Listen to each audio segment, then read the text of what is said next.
Vamos mais uma vez meditar na palavra de Deus. Vamos abrir nossas Bíblias no capítulo de número 7 do Lucas. 7 do Lucas. Lucas, se você não sabe, é o médico amado, o que escreveu o Lucas e também o Atos dos Apóstolos. 2 livros inspirativos e excelentes, que é o Lucas, que traz o seu nome, e o livro do Atos dos Apóstolos. Diz o capítulo 7: depois de concluir todos esses discursos perante o povo, entrou em Cafarnaum, e o servo de um certo centurião, a quem muito estimava, estava doente e moribundo. Quando ouviu falar de Jesus, enviou-lhes uns anciões dos judeus, rogando-lhe que viesse curar o seu servo.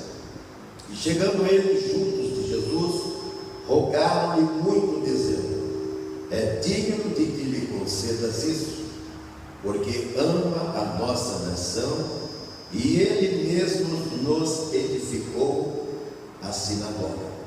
E foi Jesus com eles, mas quando já estava perto de casa, enviou-lhe o centurião os amigos, dizendo-lhe: Senhor, não te incomodes, porque não sou digno de que entres debaixo do meu telhado. Fecha os teus olhos. Pai, aqui está a tua palavra. Agora eu oro, Senhor, pela suficiência que só há em ti, para que nesta reflexão nós conheçamos, e em conhecendo termos um pouco mais de ti, para que sejamos, ó Deus, proveitosos na tua obra, na tua seara e no teu reino. Obrigado, Pai, em nome de Jesus. Coloquei como título: verdadeiro modelo de um servo. Nós acabamos de ler de que um servo estava enfermo. Vocês sabem que a enfermidade é a enfermidade. Como hoje que fui com a minha esposa ao médico, nós vimos lá pessoas que elas estavam enfermas, porque tinham procurado a clínica. E aí você vê que umas estão doentes e outras mais doentes ainda. O que se deu aqui não era uma doença qualquer, e você pode inclusive sair do seu lugar e buscar o socorro. Há enfermidades que, se o socorro não for até você, então essa é feliz, é tudo realmente perdido. Mas nós precisamos extrair nesta noite alguma coisa que venha servir também de modelo para nós, que venha nos ajudar, porque todos nós que estamos aqui e o que a posterior nos assiste e nos ouve, precisam, necessitam, e até porque estão à procura, estão à busca de um verdadeiro modelo, porque nós somos serviçais, servidores, nós também somos servos, se é que estamos seguindo Jesus. Este moço, este homem, ele tinha um senhor que tinha grandes características. É lógico que elas não se assimilam, não pode traçar sequer um paralelo com a figura do nosso Senhor, até porque mesmo ele disse não ser digno de sequer recebê-lo na sua casa. Veja bem, existem pessoas de padrões elevados de justiça, existem pessoas que eu espero que nós aqui tenhamos, que elas conhecem um aparelho que não está no mercado à venda, e elas adquirem, chamada desconfiômetro, para elas se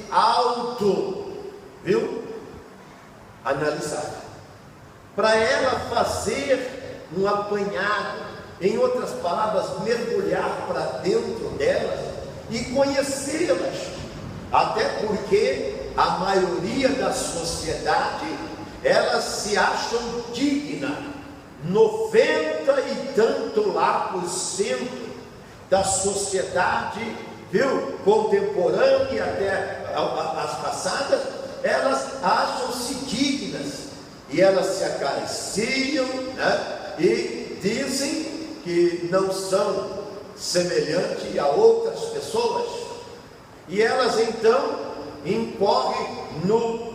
Veja que nós começamos a ler o verso 1 que diz: depois de concluir todos esses discursos. Qual era o discurso? O Sermão do Monte, querido. E no Sermão do Monte, Jesus falou para você tirar a trave primeiro dos seus olhos, para enxergar o cisco no olho do seu irmão. Mas quem é que faz isso? É o tal aparelhinho, gente, chamado desconfiômetro. Porque aí você vai o quê? Você vai ver realmente o que você é. E se você for justo, como era esse moço centurião, que tinha referências não só dos subordinados, dos empregados, dos servos, dos amigos que ele mandou pela segunda vez, ele tinha também dos anciões. Os anciões eram as autoridades de Israel, eram os juízes de Israel, eram aqueles que sentavam à porta, hoje chamado de tribunal, para julgar causas. Eram essas pessoas que foram e levaram o quê? Levaram para eles, para Jesus, referência, dizendo que ele era uma pessoa o quê? Digna. E o que o fazia digno? O que é que demonstrava essa dignidade? Em primeiro lugar, eles disseram: ama a nossa nação. O amor é de quem? O amor é de Deus. Quando você ama, você tem partículas de Deus em você. Quando você ama, você está manifestando o quê? Um dom, um princípio da gênese de Deus. Porque a minha Bíblia diz que Deus é amor. João, na sua epístola, lá no capítulo 4, no verso 8, diz que Deus é amor, é a essência dele. E este homem o quê? Esse homem tinha isso. Eu, quando leio esse texto, você sabe que eu, com a minha autojustiça, com as coisas que me referendam, eu fico envergonhado. Eu fico completamente envergonhado. Aí eu me acho, entendeu? Uma coisa insignificante mesmo. Porque eu, como você, nós sempre estamos à cata de tesouros em nossas vidas, de valores em nossas vidas, de coisas, que elas possam aparecer, elas possam despontar, e aí nós ajuizamos que isto, aquilo que nós fazemos é relevante, é importante, é grande. Sabe o que eu gosto nesse livro aqui, num outro capítulo? Eu gosto de uma palavra, e eu quero que você também aguarde, para ser realmente na sua vida o que essa palavra quer que você saiba e viva. Olha o que diz o Lucas no capítulo 17, no verso 10. Diz assim: assim também, está aqui vós, que somos nós, assim também nós, vou por aqui, quando fizerdes tudo o que vos for mandado, diga: eu sou um servo inútil, porque eu fiz somente o que eu devia fazer. Você está aqui, mas aqui você deveria estar sempre. Aqui você devia estar sempre. E presta atenção, e não para ser ovacionado ou louvado, não, porque você só está fazendo aquilo que foi mandado fazer. Lucas 17:10. E aqui no capítulo que nós lemos, no capítulo 7, ele amava, mas Jesus fez você para quê? Para odiar? Jesus fez você para desprezar? Jesus fez para você olhar torto para o seu irmão? Não, ele falou, como no capítulo 25 de Mateus, para você visitar o que está preso, visitar o que está acamado na cama, doente no hospital, para você dar comida para aquele que está com fome, para você aquecer aquele que está nu, para você socorrer aquele que caiu na mão dos salteadores. Enfim, ele falou para você amar. E lá ele diz: quando você faz isso, Mateus 25, você está fazendo para mim, ele está dizendo. Você está se identificando. Então esse centurião, que não era um homem comum, nós que estamos aqui, presta atenção, somos homens comuns da sociedade. Não, ele era um representante da maior nação da terra. Naquele tempo era Roma, que tinha dominado a terra, o mundo do seu tempo, e tinha dominado aquela nação, e colocava as autoridades romanas para exigir que a ordem fosse mantida, presta atenção, a qualquer preço. E ele conseguia isso? Conseguia. Mas como ele conseguia? Com turbulência, colocando a soldadesca armada, como nós vemos ser feito em todas as capitais do Brasil, não do mundo, do mundo. O princípio dele chamava amor. Provavelmente ele reunia todos os seus soldados e dizia para ele qual era a máxima dele, a técnica que deveriam eles usarem quando abordarem situações adversas e contrárias, situações que exigissem às vezes uma força maior. E Roma sabia fazer isso, não sabia? Olha o quadro da cruz. Quem assistiu o filme do Mel Gibson aí? Aquilo é que eles faziam em Israel, mas esse daqui não. Esse não, por quê? Porque ele usava o princípio de Deus, o amor. O amor faz o quê? Faz você se preocupar. E de repente o servo dele está enfermo. Em outras palavras, o centurião também estava doente. Porque o amor é assim. O amor não pode ver sofrer. O amor não pode ver ninguém sofrer. Viu? Por quê? Porque tem uma empatia com aquela pessoa. A alma se junta. E ele então usou todos os mecanismos e meios que tinha para curar o seu servo. Até que não tinha mais jeito. E como era a doença dele, como fizemos, ou dissemos que vimos lá na clínica, uns mais doentes do que os outros. E o dele era crônico e ele estava moribundo. O que é moribundo? Havia a morte. Estava em perigo de morte. Estava em perigo de morrer. Foi quando Jesus, ele sai da montanha e ele entra na sua cidade, porque Cafarnaum agora, depois de Lucas 4, era a cidade que Jesus montou o seu quartel-general. Ali ele tinha a sua estratégia, ali ele reunia-se com os seus discípulos na sua casa. E ali então ele dava a eles, aos discípulos, qual seria a abordagem. E presta atenção, a mesma abordagem que o centurião aconselhava o soldado.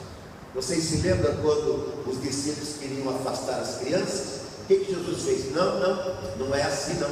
Trouxe a criança que eles estavam afastando, lá de Marcos 3, sentava no seu colo e dizia: aqui está o que? O gabarito, aqui está o ícone, aqui está o exemplo, e se vocês não se fizerem como esses pequeninos, não poderão entrar no reino de Deus. E aí então ele pede, ele não manda, ele tem autoridade para mandar. Agora ele pede para as autoridades religiosas, os anciões, ele pede para as autoridades civis, os anciões irem até Jesus, porque a doença do servo, ela tornou-se uma coisa popular. A forma como o centurião estava tratando aquele servo virou um burburinho, um alarido geral ali em Cafarnaum. E ele então vai até os anciões quando chega a Jesus, diz para eles que ele não era uma pessoa qualquer, ele era uma pessoa especial, porque era uma pessoa que amava a ponto de enfiar a mão no bolso e tirar o que? Aquilo que faz guerra no mundo, o seu dinheiro, e edificar o que? A igreja, para que Israel, o povo ali em Cafarnaum, pudesse ir adorar. Eu mesmo estive nessa sinagoga. Hoje filmamos, fizemos a reportagem ali, e hoje está só as colunas e o resto tudo destruído. Então é impossível você entrar ali e não se lembrar disso, do gesto, do estilo de vida desse centurião. E ele diz: a nossa sinagoga foi ele quem a fez. O amor constrói, gente. Então Jesus não só iria se ele não tivesse essas qualidades, se ele não tivesse esses adjetivos, Jesus iria. Mas agora então Jesus muito mais animado. Por quê? Porque Jesus ele quer que nós tenhamos essa coisa de divino em nós, que é o amor. Ele quer que nós tenhamos misericórdia, que nós sintamos apatia pelos que estão sofrendo isto, aquilo. Por isso que você não pode deixar de falar de Jesus com as pessoas, mesmo que elas não as mereçam. Você não pode deixar de falar de Jesus. E aí então, o que aconteceu? Quando Jesus está chegando, está perto da sua casa, talvez já pudesse até ouvir, aquele tumulto, aquele alarido da multidão que andava com Jesus. Jesus, quando estava perto de casa, ou perto da casa, enviou-lhes então os amigos. Quem é bom tem amigos, quem é bom tem respeito, quem é bom, diz a palavra de Deus, Salomão em Provérbios 19 diz: quem tem amigos pode congratular. E na angústia nasce o irmão. Mandou os amigos, que eram irmãos, que estavam também torcendo pela cura do servo. Por quê? Porque eles gostavam do servo, não sei, mas eles gostavam do centurião. Gostavam. Então veja bem que a palavra de Deus, que é a verdade, o que ela diz? Ela diz para você amar. Ela diz para você amar. Ela diz que você, com os tesouros da injustiça, que é o que? O dinheiro, você pode fazer amigo. E é o que ele fazia. o que ele fazia. Você vai levar o seu dinheiro para o túmulo, mas tem hora que você guarda tanto que você pensa que vai levar para o túmulo. Esse homem não. Ele queria fazer, como diz a palavra de Deus, amigos com os tesouros da injustiça, porque sabe que ele vai ter galardão. Olha o que diz o capítulo 6, verso 35: amai os vossos inimigos, fazei o bem, emprestai sem não querer de volta, e será grande o vosso galardão, e sereis filhos do Altíssimo, porque ele é benigno até com os ingratos e maus, diz a palavra de Deus. E agora então seus amigos vão e expressam mais uma vontade.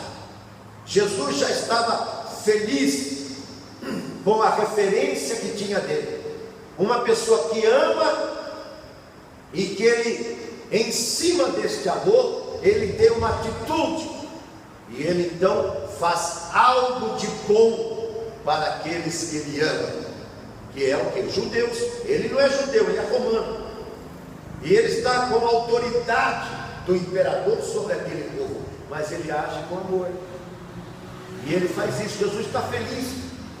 Agora Jesus fica mais contente. Queira Deus que nesta noite Jesus possa ficar mais contente comigo e com você, mas ele precisa ter alguma coisa, e aqui ele tem. Os amigos dizem: mestre, o nosso Senhor nos enviou com uma palavra. Então Jesus diz: pode falar. E eles dizem assim: Senhor, não te incomodas, porque eu não sou digno que o Senhor coloque os seus pés, o Senhor entre dentro da minha casa, e eu não me julguei digno de ir ficar de frente com o Senhor. Eu não me senti digno. A figura de Jesus para ele mostrava o quê? A sua iniquidade, mostrava as coisas que ele não gostava nele mesmo. Porque quando você começa a ser amigo de Jesus, você começa a perceber que você tem coisas que Jesus não gosta em você. Eu falo. Você começa a ver, Jesus não gosta disso. E aí você, o que acontece? Quando você gosta de uma pessoa, o que você faz? Você procura agradar aquela pessoa que gosta de você e você gosta dela. Ele falou: eu não me senti digno, mas eu queria que o Senhor falasse uma palavra. Isso encheu o coração de Jesus, porque é isso que ele espera de mim e de você.